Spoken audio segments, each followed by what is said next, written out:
Bueno, buenas tardes a todos. Vamos a cambiar de tercio. Hasta ahora estábamos viendo el tema de ilícitos tributarios y terminamos la clase pasada hablando del principal de esos ilícitos, que es el delito tributario de fraude. Vamos a cambiar a los dos últimos temas de nuestro programa. Se nos va el curso como el agua entre las manos. Y esos dos últimos temas son, de una parte, el impuesto sobre la renta y, en segundo lugar, el impuesto al valor agregado. El impuesto sobre la renta es un invento del siglo XIX.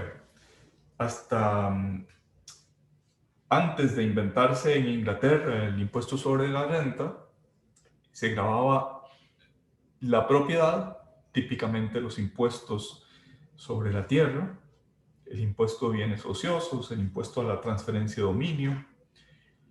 Se grababan también las ventas, las alcabalas, que es un impuesto medieval, el impuesto de las alcabalas. Y había también impuestos, dijéramos, aduanales. En el siglo XIX los ingleses inventan, en su aspiración de encontrar el impuesto justo, inventan un impuesto que no grava ni la propiedad ni la mera transferencia de dominio, es decir, no grava solo las ventas o no grava las ventas en general, sino que grava la renta, es decir, la diferencia entre los ingresos y los gastos. Eso es renta. No la propiedad, sino lo que la propiedad produce. No la compraventa, sino la utilidad en las compraventas y particularmente la utilidad en las compraventas. ¿Qué pretende este impuesto? Pretende dar un paso en la búsqueda del impuesto justo. ¿Qué es lo justo? Que se grave lo que se obtiene, el rendimiento que se obtiene de la propiedad, de los negocios, de la actividad empresarial, de la actividad profesional. Y a eso se le llama impuesto sobre la renta. La clase de hoy dijéramos, a versar especialmente sobre los cambios en la ley del impuesto sobre la renta que produjo la ley 9635, la ley de fortalecimiento de las finanzas públicas, sin perjuicio de que hagamos referencias generales al impuesto, de tal manera que tengamos una visión somera, pero ligeramente completa, de qué estamos entendiendo por impuesto sobre la renta en Costa Rica.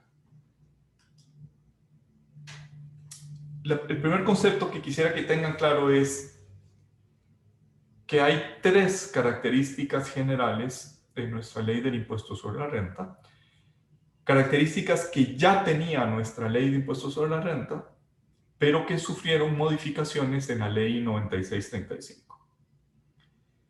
El primer concepto que quisiera transmitirles es el concepto de cedularidad. ¿Qué quiere decir cedularidad? Quiere decir que las rentas, según su origen, se ponen en cédulas, se ponen en compartimentos estancos, se ponen, o vamos a decirlo con otras palabras, aunque la ley tiene un nombre en singular, ley del impuesto sobre la renta, la verdad es que este nombre estaría mejor si fuera en plural, ley de los impuestos sobre la renta.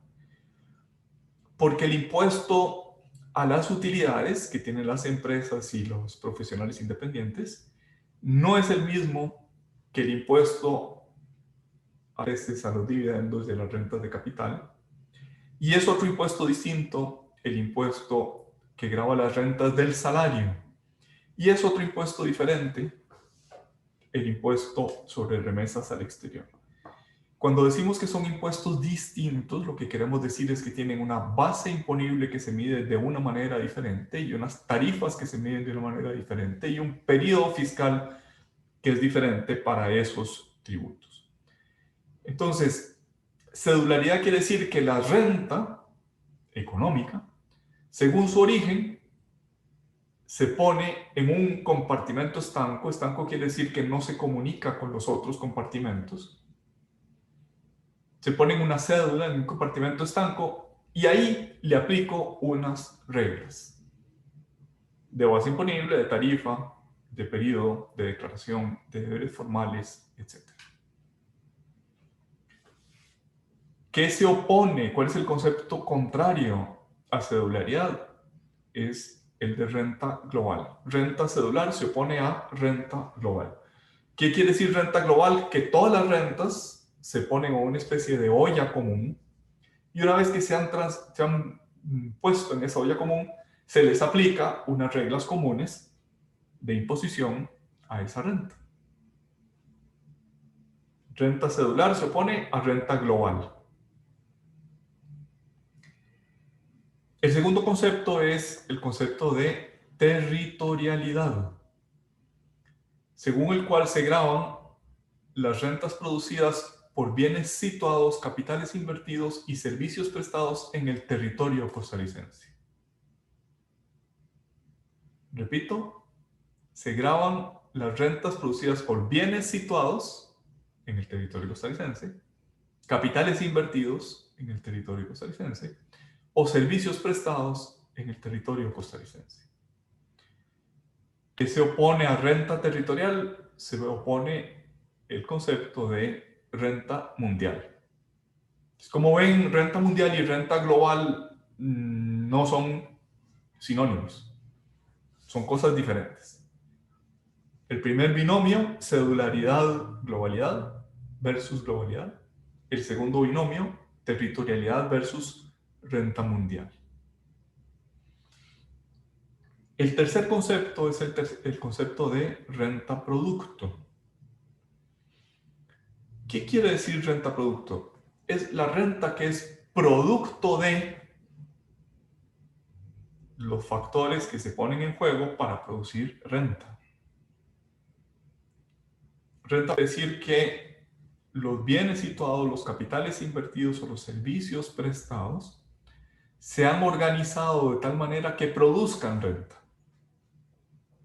Y solo se graba la renta producida por los factores de producción organizados para ese propósito.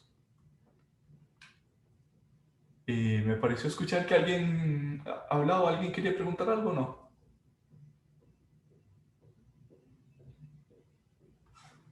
Bueno, parece que me lo soñé. Entonces, ¿qué se opone a renta producto? ¿Cuál es el criterio contrario o el concepto contrario? El concepto de renta ingreso. Cualquier cosa que ingrese en mi patrimonio estaría grabada con el concepto de renta ingreso. En cambio, solo está grabado con el concepto de renta producto aquello que yo pongo en juego para la producción de rentas. A veces es más fácil entender los conceptos si explicamos qué queda fuera. ¿Qué queda fuera del concepto de renta producto? Si recibo una donación, eso no está grabado con el concepto de renta producto. Si me gané la lotería, eso no es renta producto. Si tuve una ganancia ocasional por algún motivo, no está grabada. Ejemplo, supongamos que a Luis le gusta el reloj que yo tengo. Y yo le digo, te lo vendo. La renta por la venta de ese reloj, yo no me dedico a vender relojes, sería una renta ocasional, por tanto no estaría grabada con el concepto de renta producto. Tampoco están grabados los juegos de azar o las rentas producidas de los juegos de azar. Si yo voy al casino y me gano plata, aquello no está grabado como una renta costarricense. Hasta antes de la reforma, en 36-35, estaba excluido del concepto de renta, porque no pertenece al concepto de renta producto, las ganancias de capital. ¿Qué son las ganancias de capital? Cuando yo vendo los bienes de capital, es decir, los bienes que utilizo para la producción de renta, si yo tengo una fábrica y en la fábrica tengo maquinaria, se supone que, por lo menos en principio, no obtengo utilidad vendiendo máquinas. Vendiendo las máquinas que utilizo para la producción de, supongamos que mi fábrica es una fábrica de zapatos, para producir zapatos. La ley antes de la reforma decía que todas las ganancias de capital no estaban sujetas, excepto aquellas que provinieran de bienes depreciables. En el caso que venimos diciendo, la maquinaria, como es un bien que se deprecia, la rentabilidad está en los activos fijos y se va depreciando, es decir, su costo se lleva al gasto anualizándolo según el desgaste que tenga esa maquinaria. Si yo esta máquina para hacer zapatos pienso que me va a durar 10 años y eso está dentro de unos parámetros que están en el reglamento a la ley del impuesto sobre la renta, con qué tiempo se pueden depreciar las cosas, las máquinas, supongamos que es 10 años, y la máquina me costó $500,000, pues yo puedo depreciar por el método de línea recta llevando al gasto $50,000 de esa maquinaria cada año durante 10 años. Aunque lo haya comprado en el año 1, en el año 1 no pongo los 500,000 colones, sino pongo dólares, sino que pongo apenas 50,000. En el año 2, 50,000, aunque no haya hecho erogación alguna. Eso es depreciación, eso es llevar al gasto un bien o activo de capital. Pero supongamos que el año séptimo yo decido vender esa maquinaria. Pues bien, con la ley vieja antes de la reforma, y esto pues no cambió mayormente, si la ganancia de capital la producía un bien depreciable, era gravable en el impuesto a las utilidades de la empresa. Pero era la única excepción. En cambio, después de la ley 96-35, aquello que era la excepción pasa a ser la regla. Todas las ganancias de capital empiezan a estar gravadas. No se abandona el concepto de renta producto, pero sí se le añade, se le modifica o se rige en general la ley por el concepto de renta producto más la grabación de las ganancias de capital. Por ejemplo, si yo tenía un terreno y en el terreno tenía un edificio, la construcción, el edificio deprecia, pero el inmueble no, el terreno no se deprecia. Entonces la ganancia de capital atribuible al edificio era gravable y la ganancia de capital atribuible al terreno no era gravable. Entonces, ¿en qué consistió la modificación de la ley 96-35? Dijéramos en términos generales, cuanto modificación de las características de la imposición sobre la renta costarricense, consistió en que la ley siguió siendo cedular, se hicieron cambios en las cédulas, antes había unas cédulas, ahora hay otras cédulas, pero la ley sigue siendo cedular. En principio, unos impuestos y otros no se comunican entre sí. Ahora veremos que hay una excepción a esa cedularidad absoluta. En cuanto a la territorialidad, no se modificó. Seguimos siendo un país que grava la renta producida en el territorio costarricense. Y en cuanto al concepto de renta producto, si bien se mantiene el concepto de renta producto como característica general del tributo, se le añaden otros elementos que no son de renta producto, sino del concepto de renta ingreso, a saber, el concepto de ganancias de capital.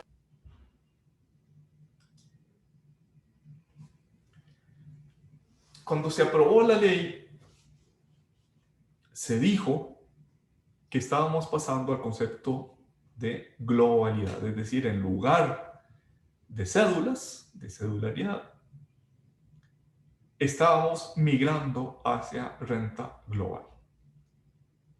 Verán ustedes que incluso recientemente el ministro de Hacienda y el presidente de la República dijeron que era una idea para salir del embrollo en el que estamos, pasar a renta global. Pues algo de esto hay a nivel de las empresas. Tratar de explicar, porque no es fácil entender qué es lo que dice la ley.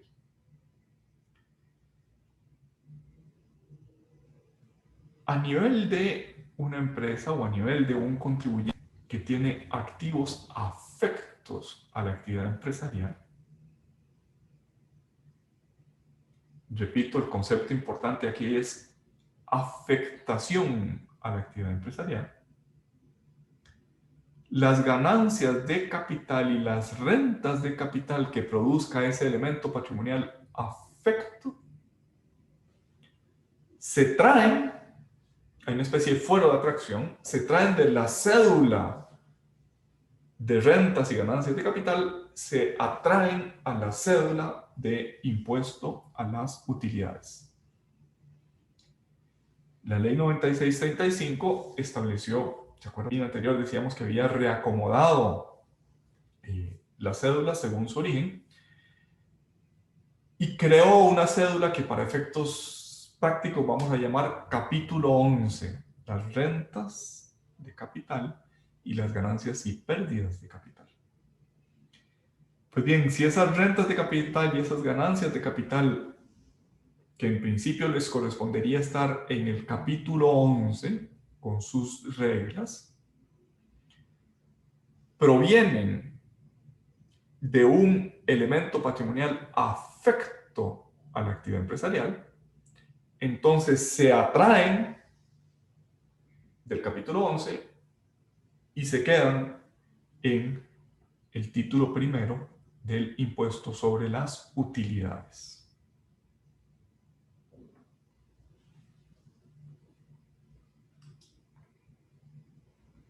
Vamos a regresar a cedularidad. Cedularidad quiere decir que hay un impuesto a las utilidades. Ese impuesto a las utilidades se caracteriza porque las rentas son de carácter empresarial o profesional. ¿Qué quiere decir que son de carácter empresarial o profesional? Quiere decir que pongo en juego trabajo, capital, riesgo. Es una mezcla de trabajo y capital a título de riesgo es lo que grava empresarial o profesional. Pongamos el ejemplo de un abogado. El abogado, liberalmente su profesión, tiene que comprar algunos bienes, una computadora o alquilar una computadora, una impresora, conexión a internet,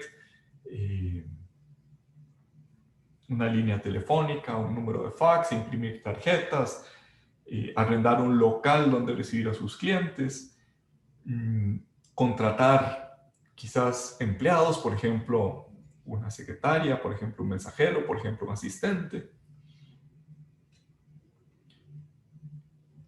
Y nada de esas inversiones le garantiza obtener la renta.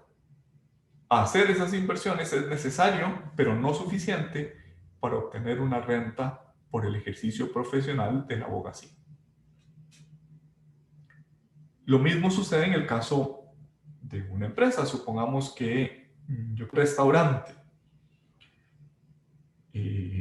alquilo el local, compro las ollas y la cocina industrial para ese local, invierto en publicidad, contrato personal. Es decir, aquello es una combinación de capital y trabajo a título de riesgo. El riesgo lo corre ¿quién? El empresario, el que pone, el que organiza los factores de producción para obtener una renta de ese restaurante. Entonces, la primera cédula, tal vez si están tomando nota, anoten por favor, la primera cédula es impuesto sobre las utilidades y se caracteriza porque es una renta de tipo empresarial, de tipo a título de riesgo. Están ahí las rentas de las empresas y están ahí también las rentas de los profesionales liberales y también están ahí las rentas de los artistas en general.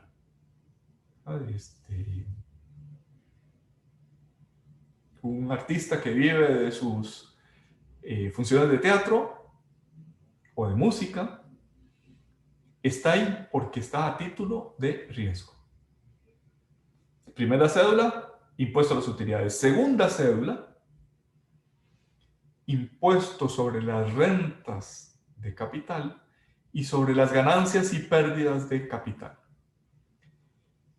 ¿Qué es una renta de capital? Por favor, interrumpan porque yo agarro el churuco y después me emociono y no suelo soltar la palabra, pero si tienen dudas o si algo no queda claro, porque estos conceptos pues están básicamente en la clase, yo no sé si lograré conseguir un texto como para lectura. Interrumpan, por favor, si quieren hacer alguna pregunta. Profe, ¿cuál es la segunda cédula? Es que no lo escuché bien. Disculpe. La segunda cédula es impuesto de las rentas de capital y sobre las ganancias y pérdidas de capital. El nombre es un poquito atravesado. Rentas de capital y ganancias y pérdidas de capital. Esa es la segunda cédula.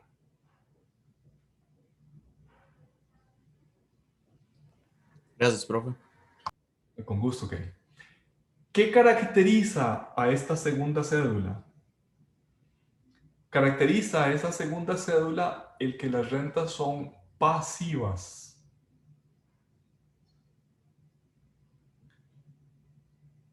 Así como el abogado tiene que trabajar para obtener una renta de utilidades, si ese mismo abogado da en arrendamiento un local o invierte en un certificado de depósito en el banco que le da un rendimiento de intereses, o invierte en una sociedad anónima que le da un rendimiento de dividendos, así obtiene una renta de capital. Es decir, hay un bien de capital que produce utilidades sin esfuerzo activo del titular de ese bien. ¿Se entendió que es una renta de capital?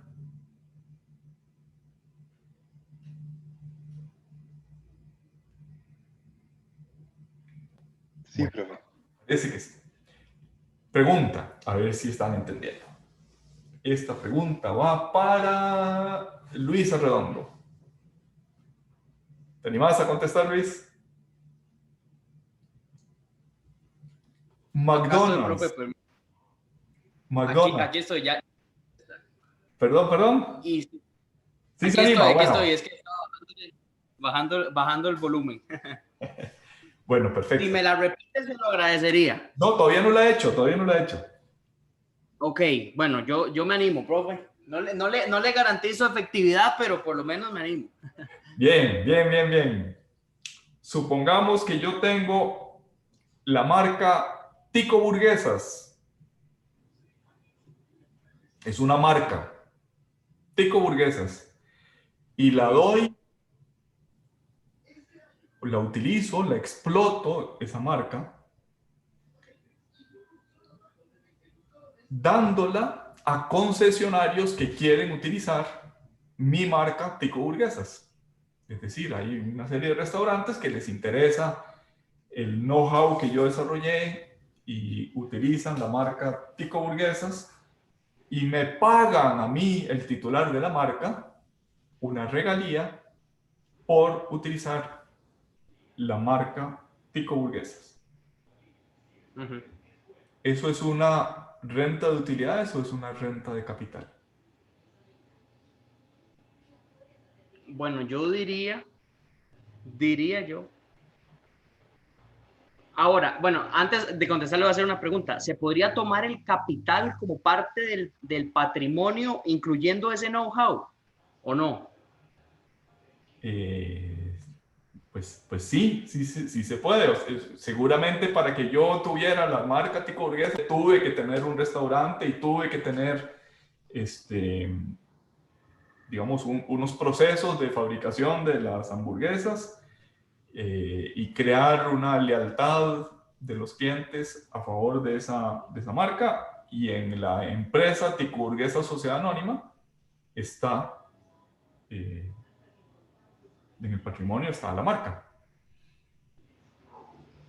En ese supuesto yo podría decir que es de capital, partiendo de eso. Justamente por el uso, vamos a ver, me parece que el patrimonio como tal va más allá de la hamburguesa como tal. Entonces, la creación de la marca y tal es lo que me parece que lo podría justificar. Ahora bien, también hay matices de las utilidades que podría calzar en la respuesta. Es decir, como utilidad yo ya tengo una marca generada y lucro sobre esa marca y eso es una utilidad, por ejemplo. Esa es una utilidad pasiva, es una renta pasiva. Uh-huh. ¿Ok? Es una renta Entonces, activa, es una renta activa, la de Tico Burguesa Sociedad Anónima, que proviene del restaurante, que proviene de su actividad empresarial. ¿Dónde tributa? Tributa en el título primero, en utilidades. okay, Pero entonces además en ese doy en supuesto, concesión Tico Burguesas, dijéramos, se la doy a Bárbara y a Jacqueline, que las dos se animan a poner un negocio y que les guste el concepto de Tico Burguesas, y a ellas les cobro una regalía por utilizar mi marca y el know-how y los colores y la publicidad, etc. Entonces, esa regalía, en principio, es una renta pasiva de capital, a la que en principio le toca el capítulo 11. ok, entonces en ese supuesto y de hecho, bueno, habiendo hecho esas aclaraciones, yo diría que es de capital. Es de capital, excepto si yo la tengo Excepto exacto, esta parte de todo explotación lo que continua. acabamos de hablar y toda la propiedad industrial y la marca como tal y este tipo de cosas. Ok, ok. Entonces, este concepto que acabamos de decir, la diferencia entre una renta empresarial y una renta pasiva, es la primera distinción que hay que hacer para saber si me toca estar en la cédula de impuesto a las utilidades o en la cédula de impuesto sobre la renta a las ganancias y pérdidas de capital. Sin embargo, estas dos cédulas, cédula de impuesto a las utilidades y cédula de las rentas de capital, tienen puntos en común. Es decir, yo puedo atraer, por el concepto de afectación, puedo atraer rentas que en principio serían rentas del capítulo 11 y las puedo atraer al, eh, al título primero, al título del impuesto a las utilidades. En este caso, impuesto, el impuesto que corresponde por la explotación de la marca, si yo estoy explotando la marca, Si la tengo afecta a la generación de rentas grabadas, como es el caso, aunque en principio le tocaría el capítulo 11, como yo la tengo afecta, entonces atraigo los ingresos por concederle el uso de la marca. Habíamos dicho que a Jacqueline y a Bárbara, eso que ellas me pagan por el uso de la marca, lo atraigo al impuesto a las utilidades. Le tocaría en principio la segunda cédula, pero por tratarse de un bien afecto, de un elemento patrimonial afecto, las retrotraigo, las meto, las saco de aquella cédula y las meto en esta otra cédula, que es la renta empresarial o la renta del impuesto a las utilidades. ¿Se entendió lo que acabamos de decir o quieren que repita o que pongamos más ejemplos?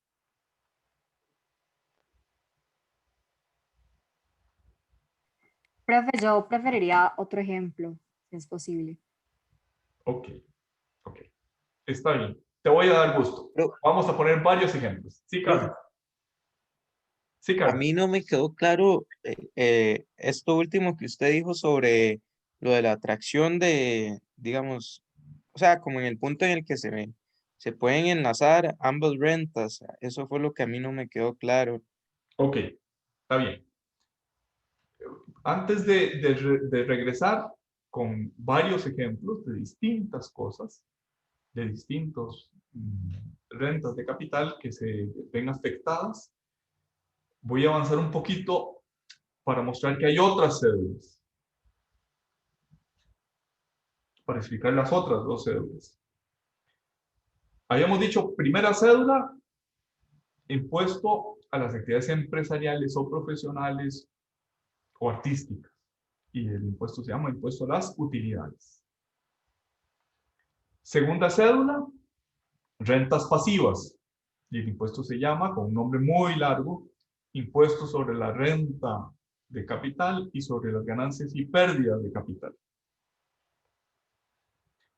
Tercera cédula, impuesto sobre las rentas del trabajo en relación de dependencia.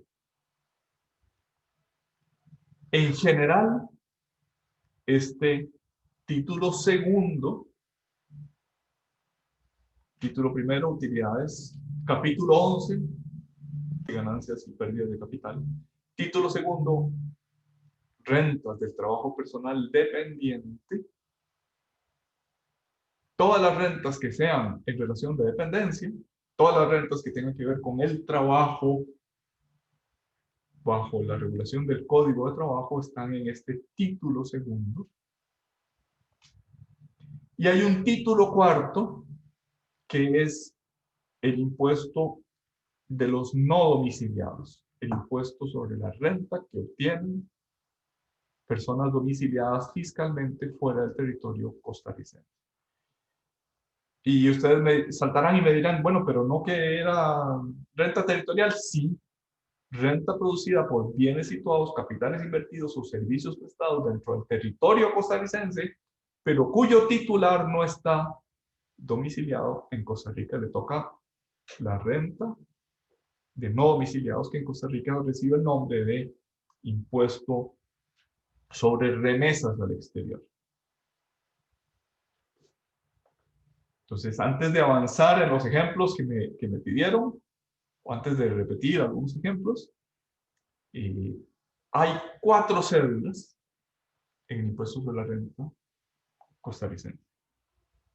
Utilidades, rentas y ganancias y pérdidas de capital, salarios o rentas del trabajo personal dependiente, rentas de no domiciliado. Las rentas de no domiciliado son aquellas que obtiene alguien que está situado fuera del territorio costarricense, domiciliado fiscalmente fuera del territorio costarricense. Las 3 primeras, utilidades, rentas de capital y ganancias y pérdidas de capital, salarios, las 3 son impuestos para domiciliados fiscalmente en Costa Rica. Entonces, si yo me encuentro una renta, en sentido económico, una renta es lo primero en lo que tengo que fijarme para saber a cuál de esas cédulas le corresponde? Lo primero en lo que tengo que fijarme es si es de un domiciliado o de un no domiciliado. Si es de un domiciliado, excluyo el impuesto de remesas al exterior. Si es de un no domiciliado, excluyo las otras tres. Le toca el impuesto sobre remesas al exterior. La segunda cosa a la que tengo que fijarme es si es una renta obtenida en relación de dependencia o sin relación de dependencia laboral. Si lo primero, si es una renta obtenida en relación de dependencia laboral, le toca el impuesto al salario, el impuesto sobre las rentas del trabajo personal dependiente. Primer criterio, domicilio. Segundo criterio, dependencia. Y el tercer criterio es si esas rentas se obtienen con riesgo empresarialmente o rentas pasivas. Si son rentas pasivas, les toca el capítulo 11. Si son rentas empresariales o profesionales o artísticas, les toca el título primero. ¿Se entendió esto que acabamos de decir? Julisa, ¿puedo preguntar en el examen cuál es el primer criterio para saber cuál cédula le toca? ¿Y qué me responderías?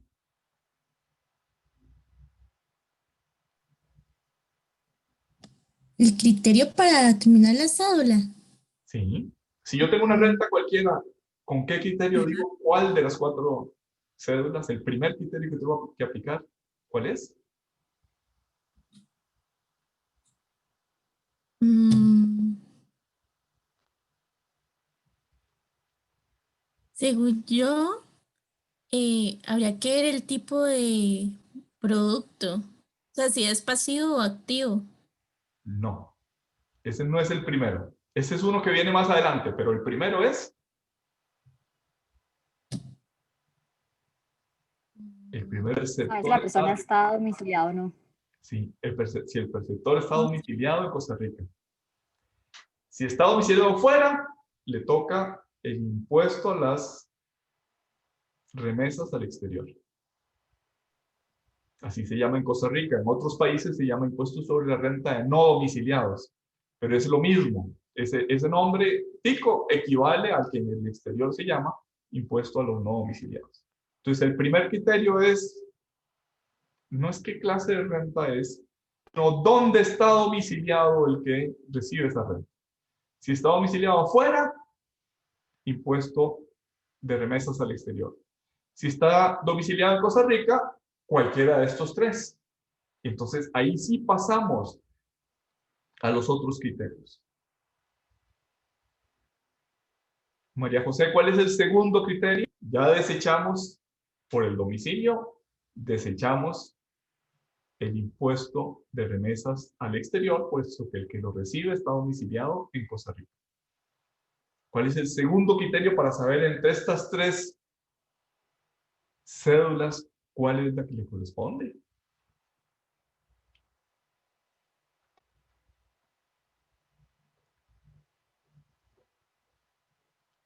María José, ¿nos escuchas?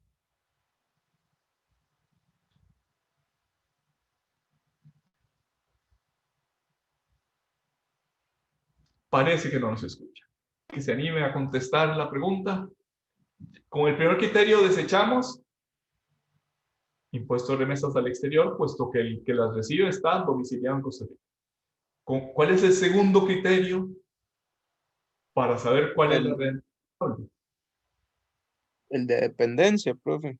Sí, el de dependencia. Si es una renta en relación de dependencia, le toca el título segundo, el impuesto al salario o impuesto sobre las rentas obtenidas en relación de dependencia.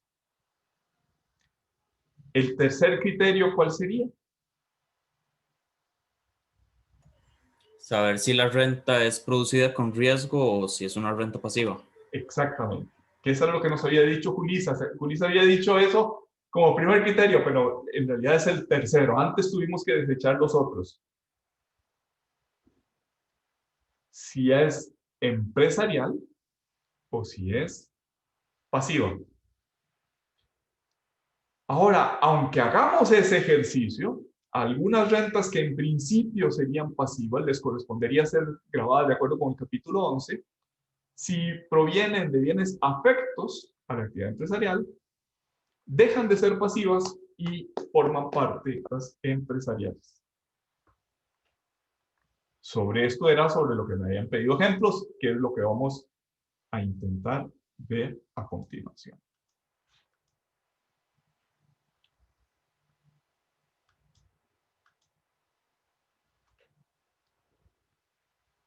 Primer ejemplo. Un activo fijo tangible. Tangible quiere decir que se pueda tocar. En este caso, maquinaria. Si se vende por encima del valor en libros, generará una ganancia de capital. ¿Qué son las ganancias de capital? Aquellas que producen los bienes de capital. ¿Cuáles son los bienes de capital? Aquellos que no se venden habitualmente, sino que están para la generación de renta. Por ejemplo, la maquinaria que yo utilizo para hacer zapatos, en principio es un bien de capital. Si lo vendo, tengo una ganancia de capital. Ahora, si la ganancia de capital es de maquinaria que está afecta a la producción de rentas del título primero, deja de estar grabada en aquella cédula de ganancias de capital y la meto en la ganancia del impuesto a las utilidades, en el título primero. En el ejemplo de Tico Burguesa, supongamos que yo vendo la cocina industrial porque se me quedó pequeña la cocina industrial, estoy produciendo demasiadas hamburguesas y ya no me sirve esa cocina, necesito una cocina más grande. Y se la vendo a otro negocio más pequeño, otro negocio que está empezando. Como ese era un bien afecto a mi actividad profesional, no le toca capítulo 11, sino que le toca título primero. Insisto en que pregunten y que interrumpan.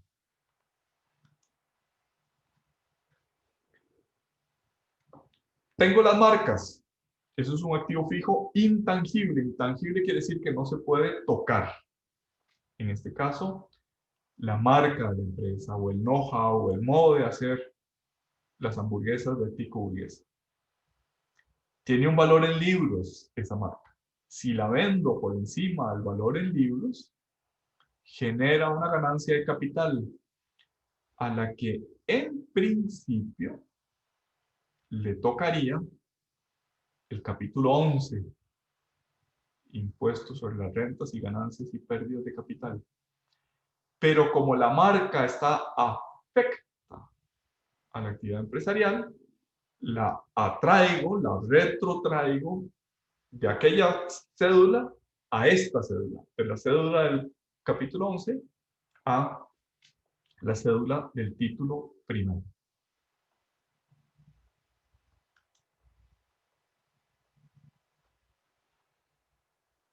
Supongamos que Tico Burguesas es un negocio estacional.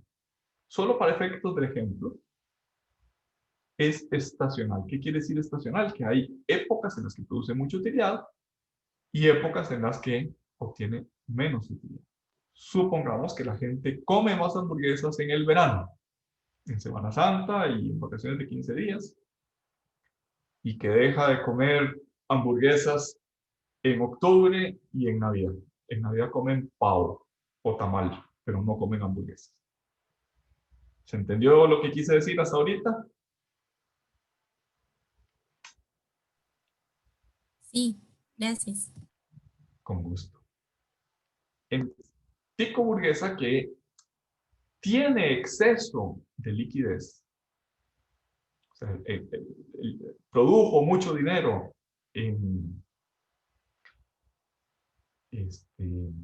entre Semana Santa y octubre, Semana Santa, vacaciones de 15 días, en esos 6 meses produjo una gran cantidad de dinero, y en los siguientes 6 meses no es que no venda, pero no tiene el mismo nivel de liquidez, más bien quizás con lo que ganó en los primeros 6 meses, tiene que subsidiar o tiene que pagar el funcionamiento de los segundos 6 meses. Se supone que después del año, el ejercicio de todas maneras termina siendo positivo para el empresario.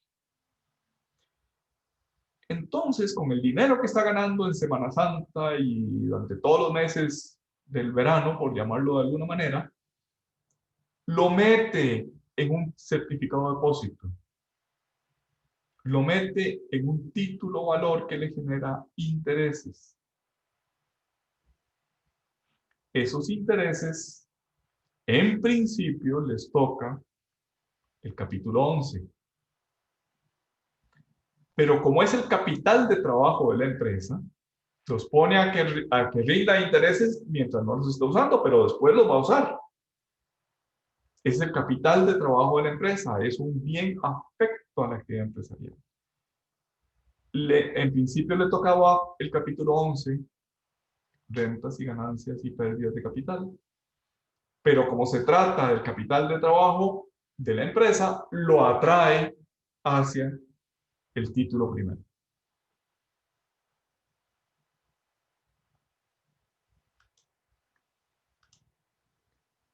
Supongamos otro ejemplo distinto.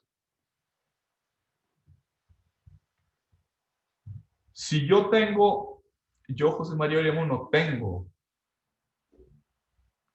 unas acciones de la cervecería, los dividendos que pague la cervecería están sujetos al impuesto sobre las rentas de capital y ganancias y pérdidas de capital.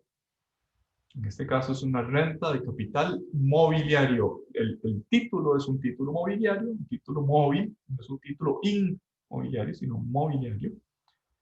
Y por tanto, le corresponde en principio el capítulo 11. Pero, supongamos que se trata de un hotel en Monteverde. La actividad es una actividad empresarial, sujeta a riesgo. Invirtió en el inmueble, construyó el hotel, invirtió en el mobiliario, en camas, sábanas, cubiertos, comida, cocina para la prestación de los etc. Pero ese hotel resulta que depende en gran medida del turismo de aventura. O sea, ¿quiénes son sus clientes? Sus clientes son personas a las que les gusta la fotografía de aves, la fotografía de la naturaleza, los que quieren ir al bosque nuboso de Monteverde, a los que les gusta pues esto de tirarse en una mesa.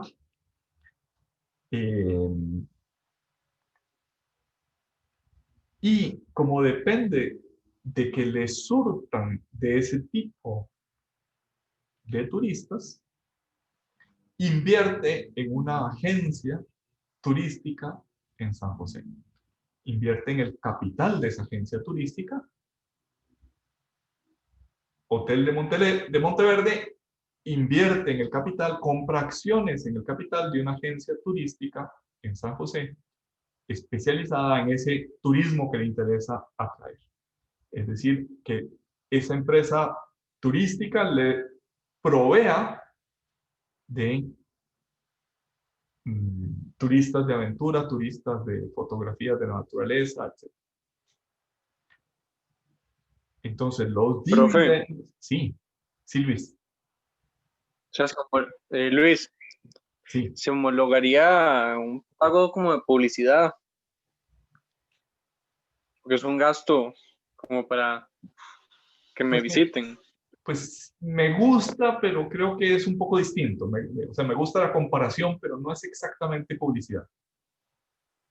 Sin duda me gusta, o sea, la agencia de viajes en Costa Rica, perdón, en San José, especializada en esa materia, le puede surtir a un montón de hoteles, pero en principio le va a surtir turistas, sobre todo a su accionista, porque ambos ganan.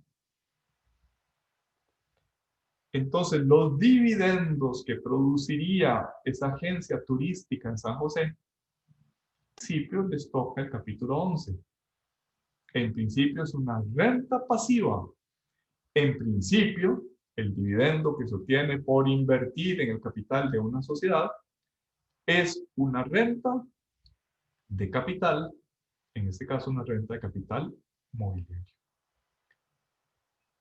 Pero, como se trata de acciones compradas como parte de la actividad empresarial del hotel en Monteverde, entonces la atrae del 11 y la pone, la cedulariza, la mete en la cédula del impuesto a las utilidades.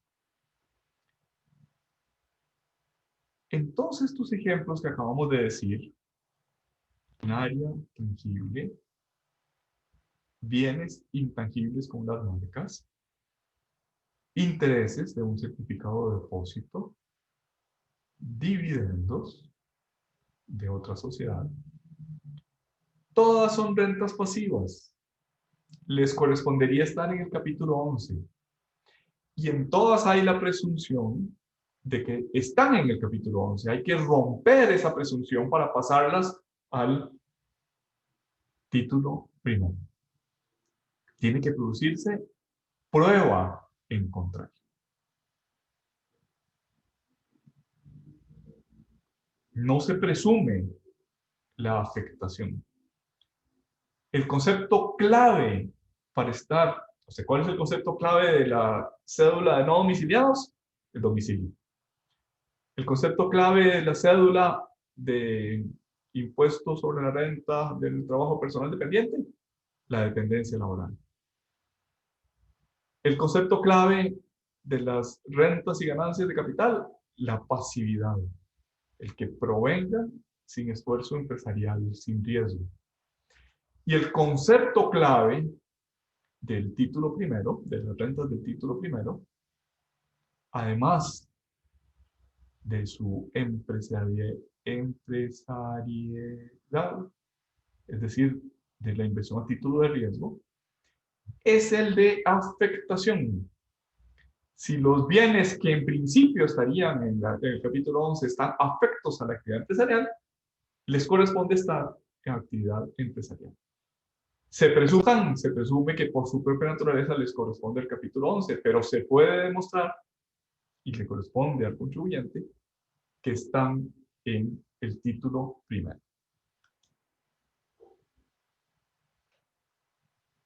Profe, y entonces esa atracción que generan las rentas, este tipo de rentas pasivas, es a lo que usted se refería con globalidad.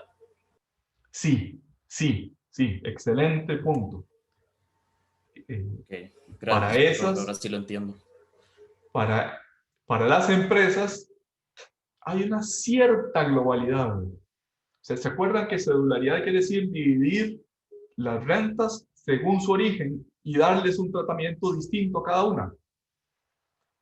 Bien, hay una cierta globalidad, es decir, el concepto opuesto a cedularidad, en las rentas del título primero, porque puedo atraer las rentas del capítulo 11. Sin embargo, la globalidad no es completa, puesto que no puedo atraer rentas del título segundo. Las rentas del trabajo nunca se mezclan con las rentas empresariales. Y tampoco puedo atraer rentas de no domiciliados del título cuarto de la ley del impuesto sobre la renta. Es decir, hay una especie de globalidad limitada entre las rentas del capítulo 11 y las del título primero por el concepto de afectación.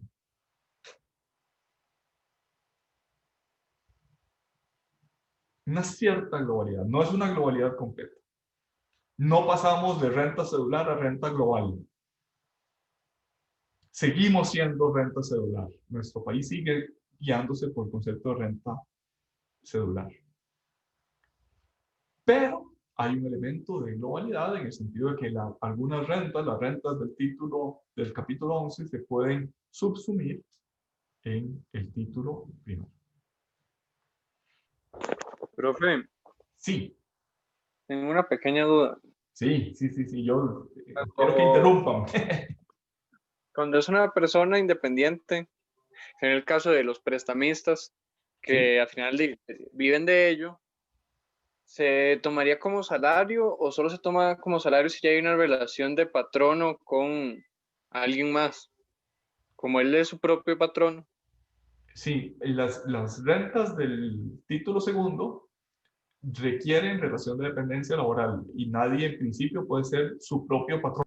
Pues en el lenguaje usual se usa mucho esa expresión, yo soy mi propio patrono, pero en el lenguaje jurídico eso es imposible. La ajenidad, es decir, que el patrono sea alguien distinto del empleado, es un elemento esencial. A un prestamista le corresponde, si su esfuerzo es un esfuerzo empresarial, les corresponde el título primero. Si su esfuerzo no es empresarial, solo presta y recibe intereses, le corresponden las rentas del capítulo 11.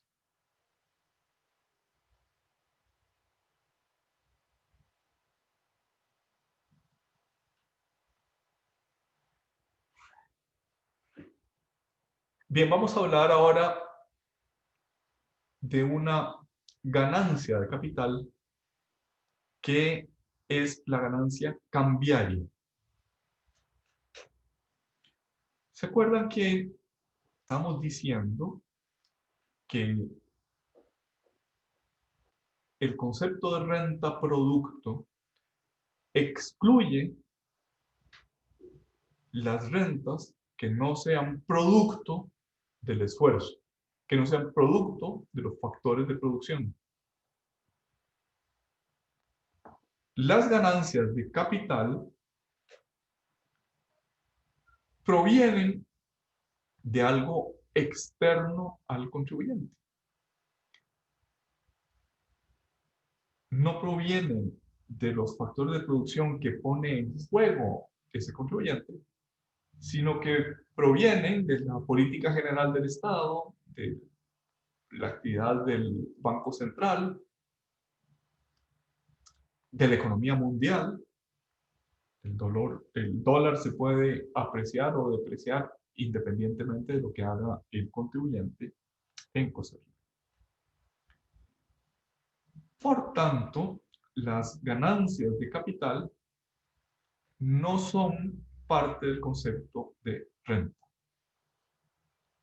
Me corrijo, no son parte del concepto de renta producto. Son ganancias de capital que antes de la ley 9635 estaban fuera del concepto de renta. Es decir, no es que estaban exentas, es que no estaban sujetas. La ley sujetaba a imposición rentas producto y las ganancias de capital no eran parte del concepto de renta producto. Sin embargo, hubo una gran discusión de parte de la administración tributaria. Hay un exceso reglamentario en el artículo 8 del reglamento de la ley del impuesto sobre la renta que dice que las ganancias de capital son gravables. Y hubo una larga discusión, digamos 20 años de pleitos judiciales sobre el tema de si eran gravables o no las ganancias de capital.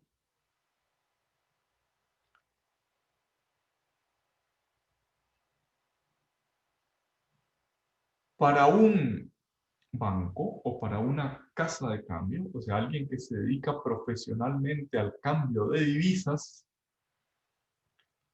las rentas por tipo de cambio son rentas empresariales.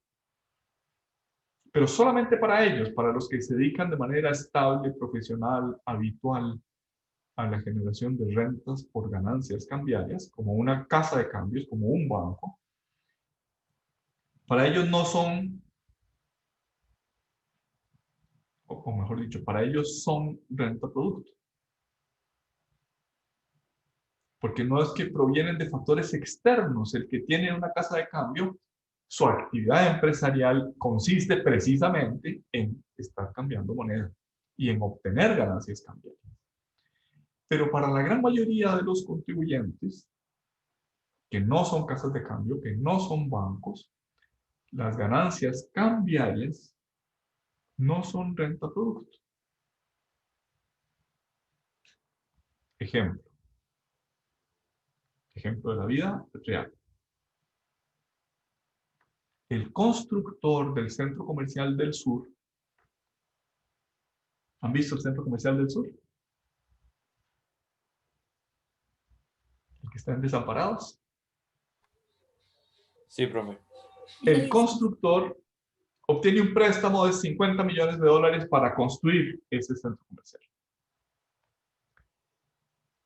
Entre las condiciones del préstamo será que va a tener 5 años de gracia y que al año sexto empieza a pagar.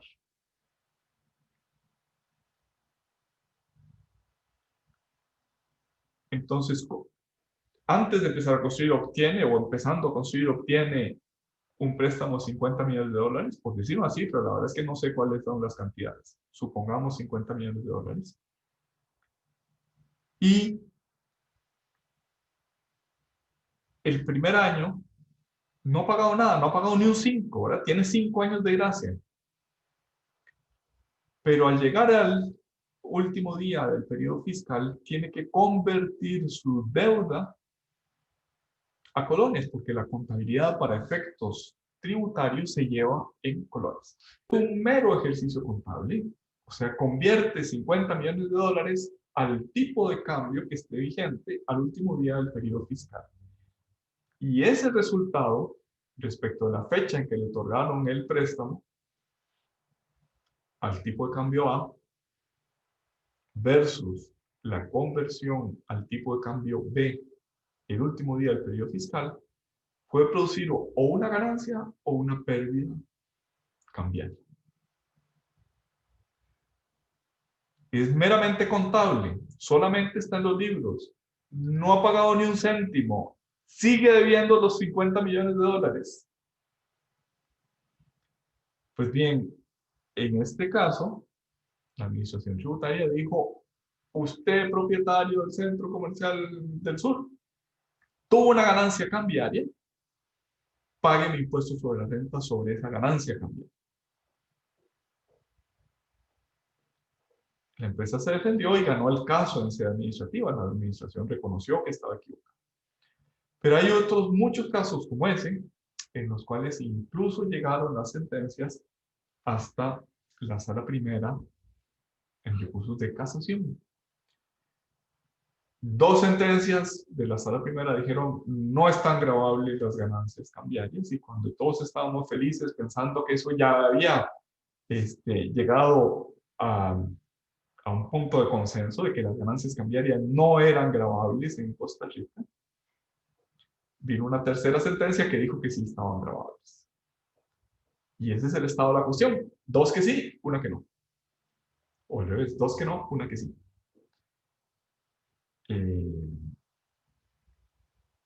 Ese era el estado de la cuestión, sigue siéndolo, pero era el estado de la cuestión cuando se aprobó la ley 9635. Entonces, en la ley 9635 se reformó la ley del impuesto sobre la renta para que, abandonando el concepto de renta producto, añadiéramos un elemento de renta ingreso, declarando que son gravables las ganancias cambiarias siempre que provengan de activos afectos a la actividad empresarial.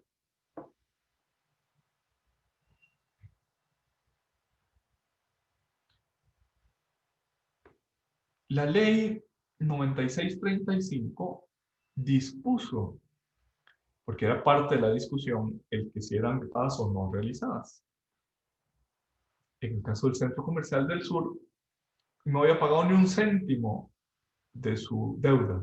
Por tanto, esa ganancia cambiaria era no realizada. Solo se realiza cuando hay transferencia de dominio, cuando hay un pago efectivo y pagué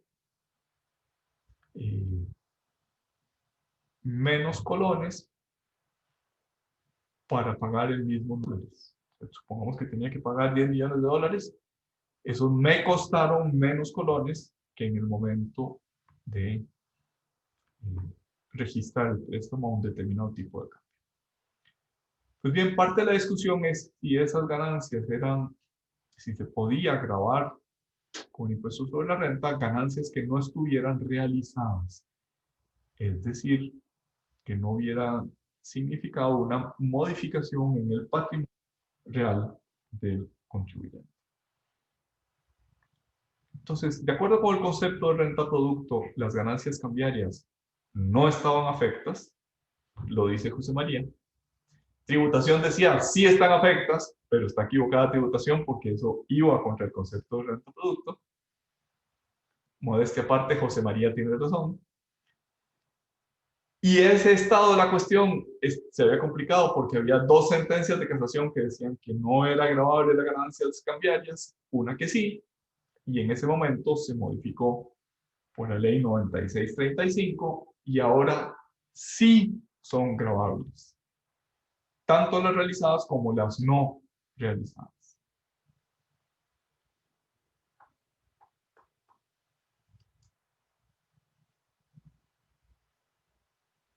Vamos a saltarnos esto y vamos a pasar a otra cosa. El impuesto a las utilidades, impuesto sobre la renta de las actividades empresariales, profesionales o artísticas,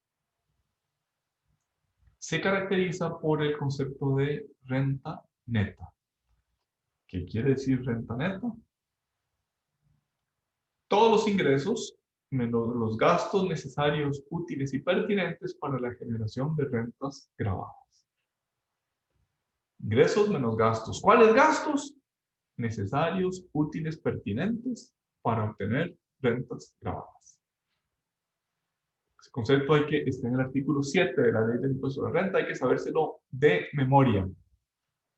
Pocas cosas hay que saberse de memoria en este curso. Una de ellas es necesario, útil, pertinente para la generación de rentas gravadas. ¿Este gasto es deducible o no es deducible? Depende de si es útil, necesario o pertinente para la generación de rentas gravadas.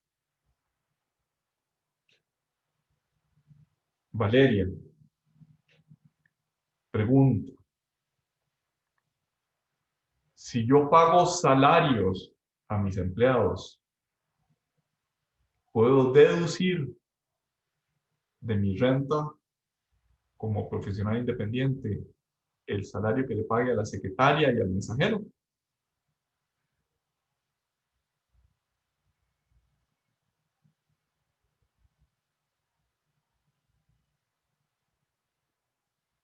Valeria, ¿me escuchas?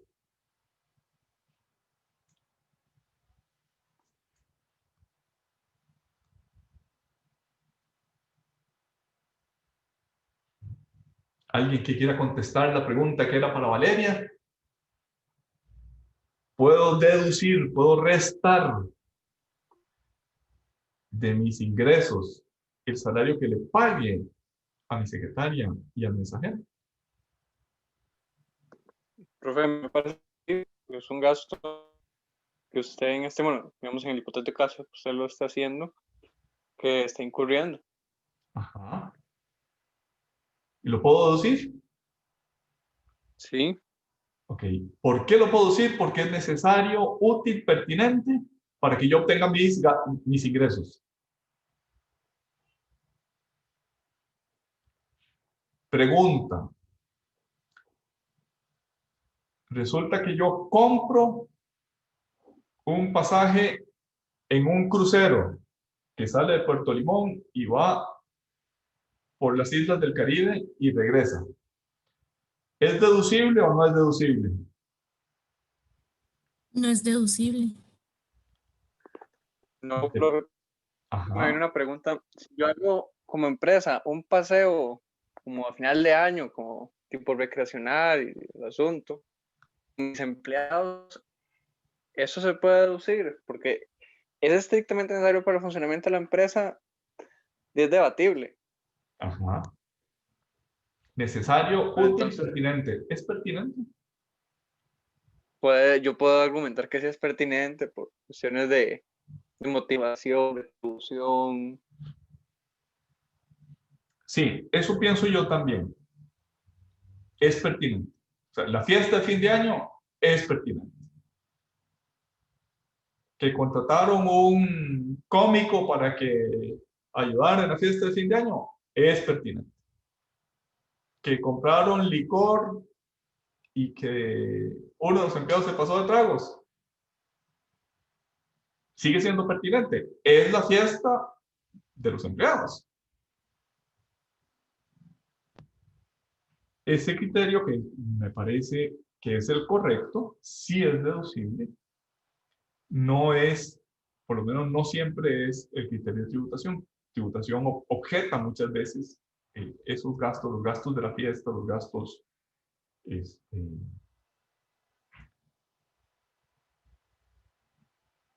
que le parecen más bien lúdicos, por decirlo de alguna manera. Yo conozco una empresa que hizo una actividad en un campus de cuerdas. Un campus de cuerdas es una especie de play que no es para niños, sino que es para adultos. Un play de cuerdas, ¿verdad? En el cual pues hay algunos ejercicios que hay que hacer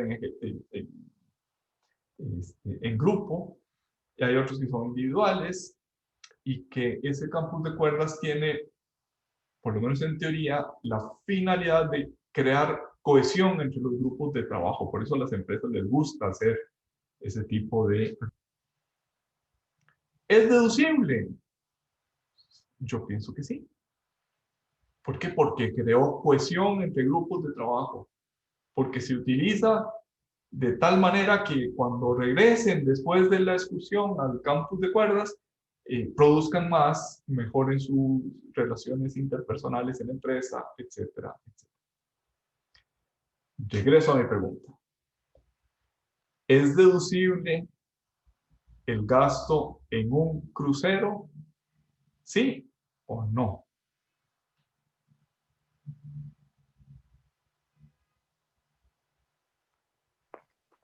Profe, como usted lo describe, no.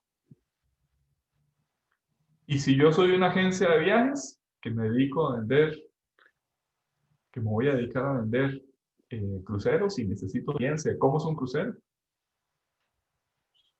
Eso sí. bueno. Y si me llevo a la secretaria conmigo, ¿eso es deducible o no es deducible? El punto es probablemente si era pertinente que ella fuese o no. Ahí hay que Exactamente. ver cómo Si el es trasfondo. pertinente, sí es deducible. Si no es pertinente, no es deducible. 100 puntos por esa pregunta, por esa respuesta, perdón.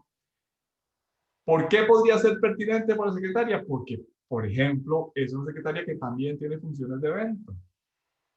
Porque es una secretaria que anota todos los, no sé, las incidencias y lo que sucede durante un crucero para que se tomen decisiones que sean importantes para la generación de rentas gravables. En otras palabras, lo que quiero decir es que ese concepto de necesario, útil y pertinente no está fijo en la ley, sino que depende de una valoración discrecional, primero, del que va a deducir y segundo, del que fiscaliza. No hay criterios de blanco y negro. No puede decirse sí o no. Es deducible.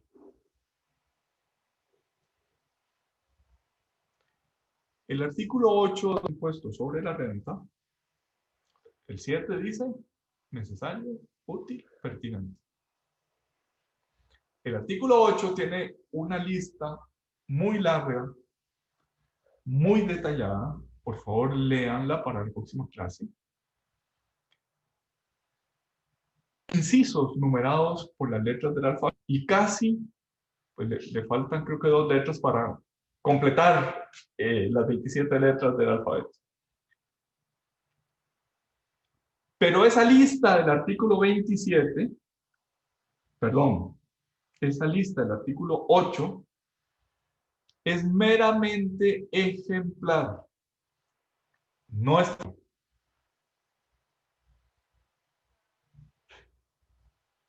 ¿Qué quiero decir? Supongamos que yo tengo una agencia de viajes y le pago un sueldo a mi hermano. ¿Y por qué se lo pago? Pues porque me da la gana. Porque él no hace nada en la empresa. Se lo pago porque es mi hermano. ¿Es deducible? No. No es deducible, necesario, útil, pertinente para la generación de rentas grabadas.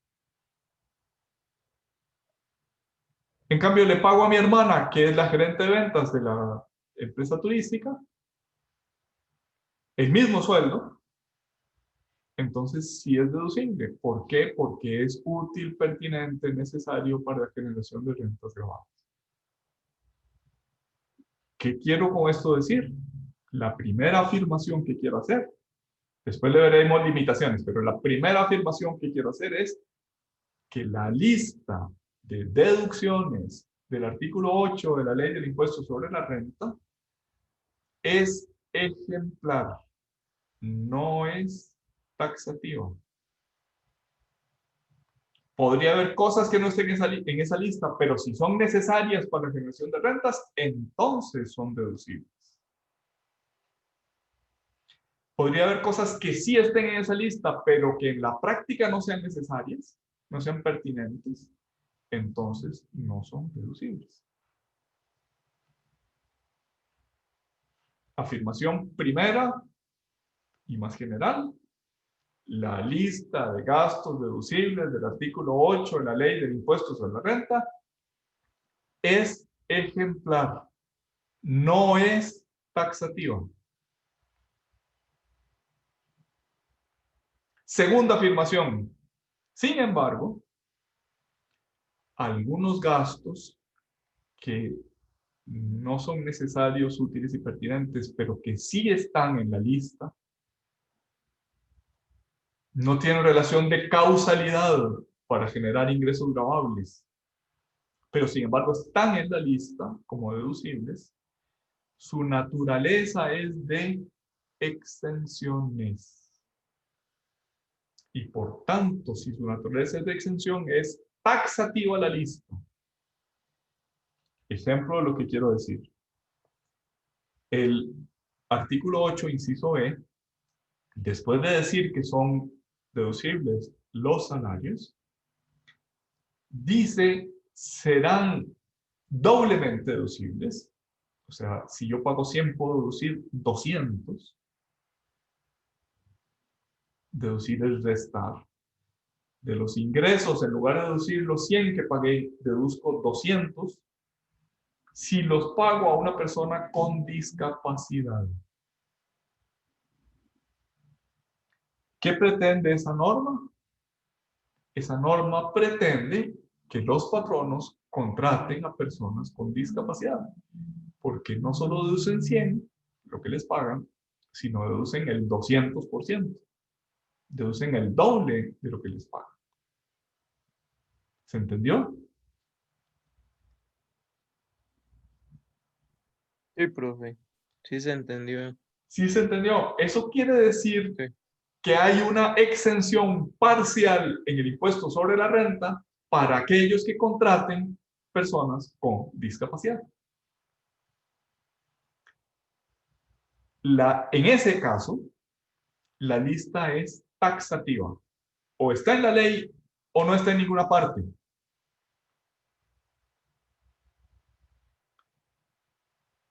La ley no tiene una disposición que diga, deduciré el doble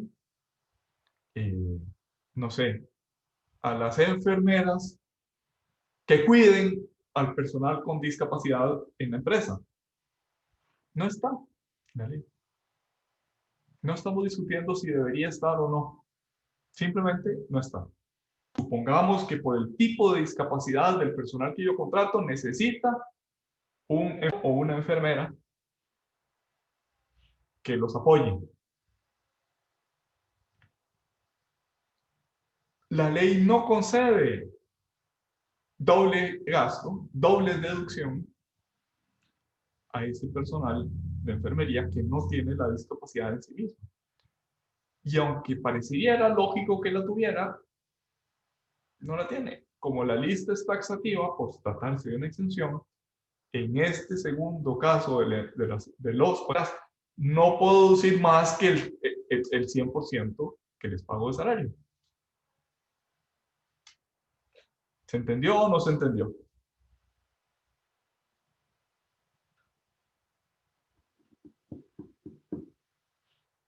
Bueno, supongamos que sí se entendió. La otra cosa es que el artículo 7 de la ley del impuesto sobre la renta, entonces el primer concepto, la lista no es taxativa, es ejemplar. Segundo concepto, si no es un gasto necesario, útil, pertinente, sino que es una exención en forma de deducción, en ese caso la lista sí es taxativa. Tercer concepto que me interesa señalar. El artículo 7 de la ley del impuesto sobre la renta dice que para que un gasto sea deducible es necesario que sea necesario, útil y pertinente. Y pertinente. Pareciera que se necesitan las tres cosas: necesario, útil y pertinente. A pesar del texto literal de la norma, José María opina que no es y, sino es o pertinente. Para la generación de las rentas o para la conservación de la fuente productora de renta. Esto último no lo dice estrictamente la ley, pero es jurisprudencia aceptada que los gastos para conservar la fuente son deducibles. Ejemplo. Hay relación de causalidad para la generación de renta. Si yo contrato un seguro de incendios en mi fábrica, a mí me parece que no la hay. Es decir, si yo contrato el seguro o lo dejo de contratar, ¿aumenta o disminuye la renta? No. Sin embargo, el seguro contra incendios me parece que para conservar la fuente de la renta. Si se quema la fábrica, puedo volver a construirla o puedo reponerme de las pérdidas del incendio. Por tanto, el pago del seguro contra incendios, aunque no sea necesario, aunque no sea útil, sí es pertinente. Por eso a mí me parece que es necesario, útil o pertinente, no y, sino o pertinente. Pero siempre tiene que tener una relación de causalidad con la generación de rentas o con la conservación de la fuente productora de renta. Nos mandaron hoy un correo que dice que las clases asincrónicas y por medios